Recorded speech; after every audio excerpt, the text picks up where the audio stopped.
मंडळी, MTOS kitchen मध्ये तुमचं सगळ्यांचं स्वागत आहे। आज आपण वरण भाताची रेसिपी बघणार आहे। चला तर मग बनवूया।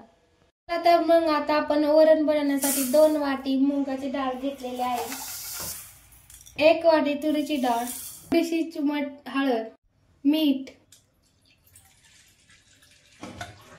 आता आपण भात करण्यासाठी 2 वाटी तांदूळ घेणार आहे, 1 ग्लास पाणी, चवीनुसार मीठ, 3 शिट्ट्या काढून घेणार आहे। आपली डाळ चांगल्या प्रकारे शिजलेली आहे। आता आपण याला हटवून घेणार आहे, जेणेकरून वरण चांगल्या घट्ट प्रकारे होईल।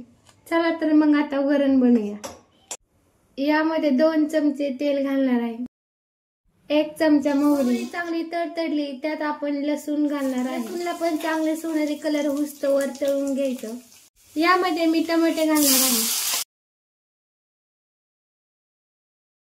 टमाटे डाळी पण घालू शकता, पण मी असंच घालत आहे। थोडीशी हळद, नुसार मीठ।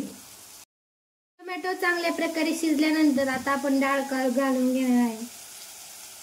असं वरण केल्याने वरण खूप छान लागतं, तुम्ही नक्की ट्राय करा। आमच्याकडे घट्टच वरण लागतं, तुम्हाला पातळ पाहिजे असेल तर पाणी ऍडजस्ट करा। बघू शकता किती छान प्रकारे आपलं वरण झालेलं आहे। आपण कोथिंबीर घालणार आहे। बघा किती छान प्रकारे आपलं वरण झालेलं आहे।